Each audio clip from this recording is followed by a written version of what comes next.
you would not still desire it if it wasn't meant for you. Like, you would not care about it. You would not be going after it if it wasn't meant for you.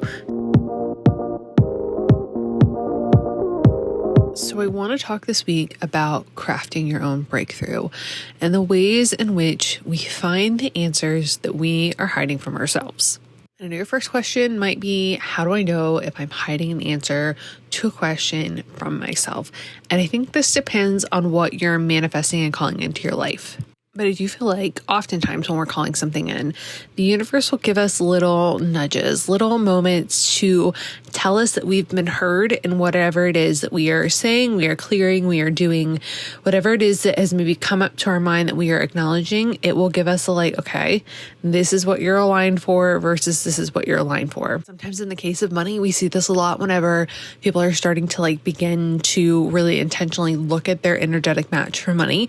You know, we see people who are getting $2 checks in the mail and they know that they're starting to call in and be open to receiving things randomly. Or you might be trying to manifest really big chunks of money, and the thing that you're calling in is those feel even more attuned to the ways in which the universe is responding to you and the ways in which you kind of get to explore deeper as to why you're a match to the things that are showing up for you. But what I think it's most important that we acknowledge before we kind of dig into this week's topic is that your body, your mind, your subconscious is always in the goal of protecting you. So the thoughts that it's bringing to the surface, the things that you aren't able to see, everything that's happening in that capacity is your subconscious's way of trying to protect you. And we have to make ourselves feel safe enough to be able to go into those deeper places, into those deeper questions, into those spaces that maybe feel a little bit more uncomfortable or we just weren't able to see from the angle we were looking at.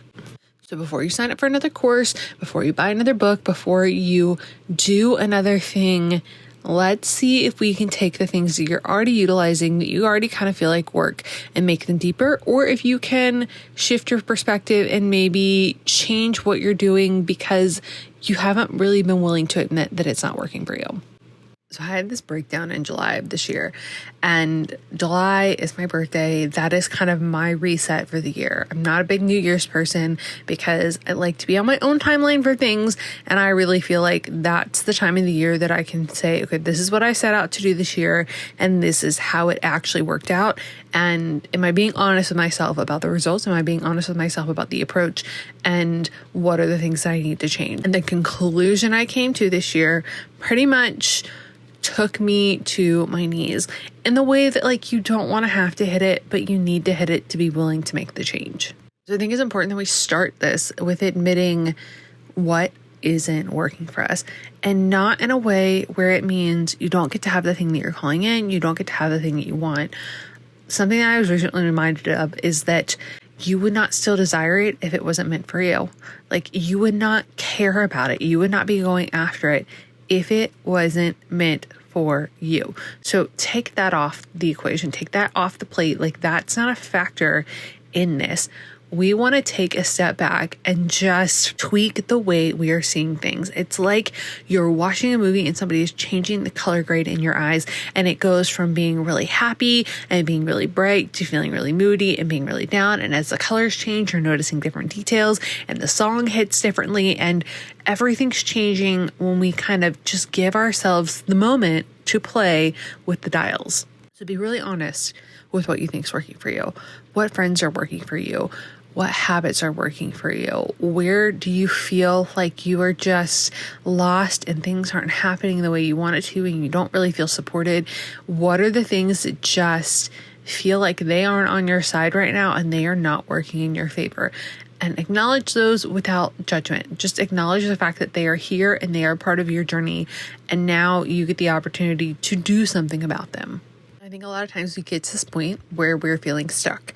And in feeling stuck, we start to embody the energy of being stuck versus the fact that things are changing. And when we can learn to kind of toggle between the energy of things are always shifting, things are always moving, things are always vibrating towards better stuff for me, and then also being in alignment with receiving and asking ourselves the questions that we're going to talk about in a second, it helps us not stay in that energy of just seeing everything as though we have no power around us and there's something that we can change. From a practical sense, we start taking a look at like our actions. We start taking a look at the things we're doing every day, the people we're hanging out with, the places that we're going. And the thing I invite you to do, doesn't have to be forever, will probably be something that you want to shift once you recognize that, like, in my mind, I've been trying to add up A plus B to get to C, and I keep adding A and A, expecting it to change. So I need to take an A out of the equation and find a B so that I can get my C. And often that means changing something that's in the equation, changing a cog in the wheel. So that might mean you no longer watch this TV show that you're watching all the time. Like, you take a break from it. You either change it to something more uplifting, or you just take a nice big break from it so you can reset your intake for it. Because our subconscious is often living this life that we don't even recognize because we've been inundating it with this information for so long that we are completely numb to it. And now is a good time to mention that if you don't know what the things are that aren't working for you, look at it from just like a clinical perspective. What are the things that you have just been doing for the last 3 months, 6 months, a year? What are those things? And can you temporarily swap something in its place?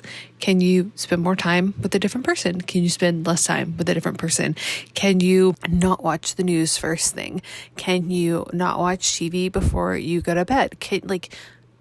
Even playing with the equation in the smallest capacity when you're feeling so overwhelmed and so stuck and so just unable to hear whatever it is you need to hear, sometimes the action of just switching things up in the simplest ways without having to dig into it, if you can't dig into it, helps you start the process of creating the new cog in the wheel. Now, the second part of this is acknowledging the things that we feel like we should be doing.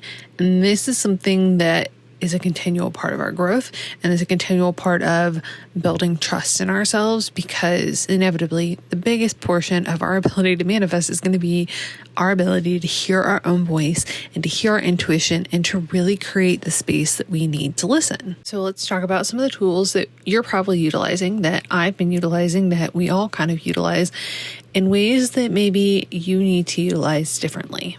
So the two biggest tools we talk about with manifesting are often journaling and scripting.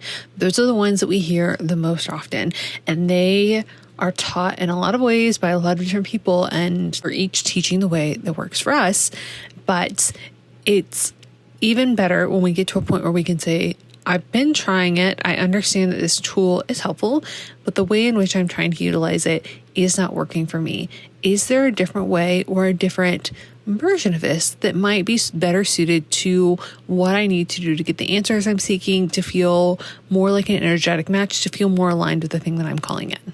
And this is where we get back into the whole habits of things and looking at stuff that we are just kind of doing without realizing it. Take some time to pay attention to how you actually feel, like what the energy feels like whenever you are choosing to journal or try to script your day. Does it help you feel the feelings of whatever it is that you're actually trying to accomplish? If you're like me, I feel really hopeful and grateful. Like, those are my two biggest energies whenever I'm really like sitting in the space of having the thing that I want. But sometimes journaling doesn't do that for me. Oftentimes scripting from the beginning of my day doesn't do that for me. So what are the changes that you need to make that work for you? Well, let's talk about journaling first, because I want to give you another option to put into your rotation and see if this works, or if maybe it opens you up to something else that might be your version of this. Now, as a writer and storyteller, I find sometimes that with journaling, no matter what I do, and this is a part of my job that I absolutely adore, but sometimes there is that capacity to want the words to be a certain thing, that the thing that I'm doing, the thing that I'm like trying to write onto a page needs to have a direction. There's a little bit less about the freedom of a thing just being, or it being whatever direction I need to be guided. And there are times where that doesn't necessarily feel like the case for me. There are plenty of times where I will just go on like a rampage and write everything out that I'm feeling, and I get everything out so I can just kind of acknowledge it and give myself the validation I need for whatever emotions or just thoughts that my subconscious is trying to protect me with. But the other side of that is sometimes I really actually just need to hear the words out loud. This is a part of my human design as a projector, and that I really value the relationships in which I can speak as though I am pulling a thing out of my mind and I'm not asking for advice. I'm really speaking to share and to pull something out of my soul and to hear it in the way that I need to hear it so that I can understand all of the stuff that maybe I haven't been attuned to because it's just kind of been stuck in me. My throat chakra is very strong. So I use voice notes a lot for that. And this is something, if you feel like you're really stuck with journaling and you just aren't quite getting it, use your voice notes, use your voice memos. If you really just want to have like any time space to go through this, utilize your voice memos as a way to talk out whatever it is that's kind of in your head. And if you need to listen to it back, you might hear yourself differently. You might hear the way that you're speaking about it. You might hear the emotion in your voice. It might be a different experience for you listening it back versus when you're writing it out. Because we write a lot, we text a lot, we do a lot with words already on the page. And sometimes the way that our brain needs to hear it is not in the words on the page. Words are powerful. We will talk about them in a second. But we need to hear all of the things that we're not hearing when we're putting words on paper. So let's talk about scripting, because this is something we often come to as a way to manifest. And I think I utilize scripting in a couple of ways. So I utilize scripting as a way to see where I maybe have some sticky energy that I don't recognize. When it comes to helping me connect with having the thing that I want to have, I like to use visualizations. I have a really specific one that I've been using recently that I'll probably record and release for you guys. But when it comes to scripting, sometimes that energy is just not there, or I'm vibing in a different energy and I can't get my brain there because there's something there that I need to understand. So maybe for you, scripting is a multifaceted tool. It is something that you use in certain pockets where you're connecting with the future version of yourself. I love to do this when I'm traveling and I'm in a space where like there's a lot of people around me and I need to find ways to have those energetic breaks throughout the day. I do these in the shower, and I very much picture myself in the version of my life where I'm in the shower in whatever house in the future or whatever place in the future or whatever moment in the future. I'll do it when I'm in the car, if I'm like sitting at the drive-thru, picturing my hands on the wheel, driving whatever car future me is driving. But at the same time, I will also look at it as a way to see the spaces and maybe which I'm not feeling actually fully connected to what I'm calling in. And for me, that typically is an indicator of some kind of block, some kind of something that my subconscious is not quite ready for me to see or feel or acknowledge it, or there's something underneath that I need to dig into. So if I'm looking at my bank account and I'm having a really hard time seeing, the idea of a certain amount of money in my bank account or different things happening in different ways. I did this recently with like my TikTok following, and I was kind of going in and looking at it and thinking, I don't feel fully connected, and or I feel kind of neutral / numb to certain numbers being at the bottom. So what does that look like for me? Where do I need to dig into that? And we'll talk about that and how to find those answers next. But the most important thing with any of these tools is to utilize and connect with how you're feeling. How do you feel when you're utilizing them? And what is that telling you about your experience? And then what can you utilize that to help you understand at a deeper level? Feel really anxious when you're trying to script. Is that maybe an indicator for you and an energy of this isn't working? Is that maybe an energy for you that whatever it is that you're trying to call in is going to cause anxiety for you? It's not only about what you're doing, it's about how what you're doing is making you feel at the time. I think we all know what it's like to have a conversation with somebody where words mean different things to us, or the way that we're asking it is not the way that they're hearing it. They're not the way they're receiving it. They're hearing a bunch of things behind all of the words. So I was having a conversation the other day with somebody who was telling me that when I do something, they can't hear me. And I thought, okay, the way that I hear that simple phrase is you saying that like you're not paying attention to me, and not that you need me to ask you again, or not that like what you just said didn't like click in your brain, or like I am hearing it from a perspective of I always feel like I need to repeat myself to you. You never hear me when I say things and nothing gets done that I ask to get done. So when you say you can't hear me, I'm not hearing you for the you can't hear me. I'm hearing you for all of the emotions that I'm bringing into this. So when you're asking yourself a question that maybe somebody's giving to you from a journal prompt, or you're doing a course that you've done a couple of times and you're getting back to it and you're looking at the question and you think, I can't hear you, I don't understand. You have to break it down a little bit more, and we're going to tweak it a little bit. A lot of times we talk about the emotion of feeling the thing that we're calling in, and that we are trying to create that energy now, and we haven't quite actually figured out, or we think that we're supposed to be feeling a certain way about the thing that we're calling in, but that's not actually the way that makes us feel. It's not a bad thing. It's just a matter of us being honest with that. So I'm sure you could Google it, a list of like different emotions, but start to play with what the actual emotion is that you are calling into or feeling when you get whatever it is that you're calling in. So I don't tend to put happiness outside of myself. Like, I tend to find joy in little things. I tend to find gratitude in little things.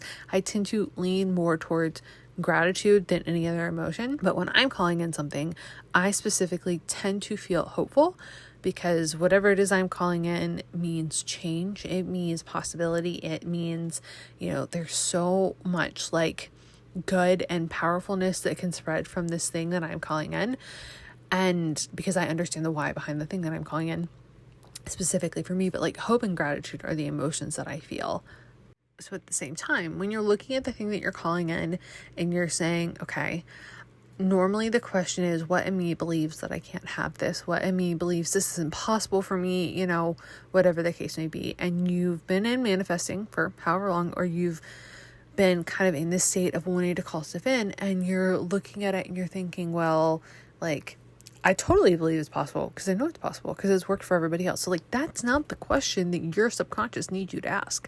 Your subconscious is asking you to find a different word. So instead, let's pick a different word.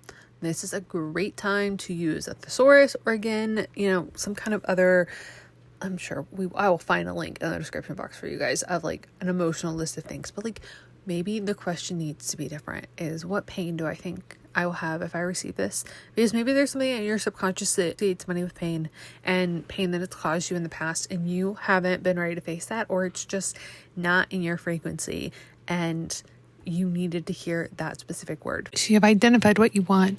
You're going after, you've asked for it. Your guides have heard you. They want you to have the thing. The desire is there, but your subconscious is doing what your subconscious does best, and it's trying to protect you.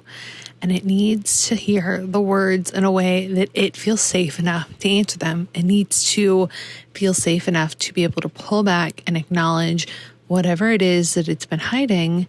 And that's going to be determined by how you ask the question and what question you're asking. But for the deeper stuff, for the things that are really actually driving the car for your energetic match, it's you think you have the wheel and you are driving in one direction, but you're an electric car that's being powered by somebody else, and that is your subconscious, and you need to do in some rewiring. You need to understand what it's actually plugged into the GPS, so you don't feel like you're like ramming into the wall every 5 seconds, or trying to drive it in a different direction and nothing's going anywhere, and then you get in the energy of stuckness. Like, you gotta figure out how you get to look at the GPS that is driving the subconscious car of your life. This is whatever metaphor we're using today. So instead of asking yourself, what makes me think that I can't receive this? What belief is in me that believes I can't have the thing? Because that may be a little bit too vague. I'm going to list a few emotions right now. If they resonate with you, go for it. If not, I'm going to leave this linked below, and hopefully it will help you have a deeper conversation with yourself that you weren't able to have before. What pleasure do I think I'll receive from having X thing? What pride do I think I will receive for having X thing?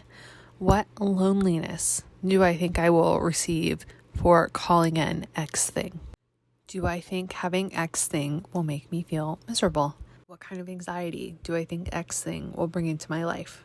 What kind of trust do I think X thing will bring into my life? What kind of hatred do I think X thing will bring into my life? What kind of love do I think X thing will bring into my life?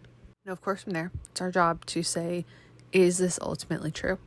Like, is this, as Amanda says, on the chalkboard written in the sky, like, it's erasable? You can rewrite it. Catherine likes to say that you can't search for the past, and if it's not real and you can't find it, then it doesn't exist. So then what is your truth? You get to decide your truth. What is a way in which you've experienced a different version of this before? The emotion that feels the most abundant to you? What are the beliefs and facts and things that you want as your standard? I like to call them facts. Sometimes story doesn't work for me. I like to create what I feel like are going to be the facts of my life. Like, there's no question about them, because as a storyteller, I can add in a lot of details and go to a lot of direction. But what are going to be your facts? But this was a big one this week. We really dug in. I hope that this helped you. I am always learning when I'm sharing with you guys. So even some of these emotions are bringing things up for me. There's another level to this of stuff that like I've kind of been doing and digging into, and we can talk about that in another episode. But I wanted to keep this in a space where you could take some action this week. And maybe you're in a space of just feeling like you've been kind of on the train for a while and you are no longer seeing things. Everything just is out of your ability to change it because you've been staring at it for so long. Hopefully this gives you a little push, a little nudge, the little redirection you needed to switch things up and create some new perspective. If you found this episode helpful, I would love it if you would subscribe to the podcast, whether it's on YouTube or whatever platform you're listening to. Share with a friend. We are all about helping the people in our community that we love and want to see succeed have a little bit more support in their life. Love talking to you guys. So come DM me on Instagram and tell me what question triggered your breakthrough. What was the thing that helped you see things in a new way? I feel like we do so much for each other and we don't even realize it when we share our wins. But for now, I love you. It is a good day. Have a good day. And I hope you'll have a beautiful week wherever you are. Bye, guys.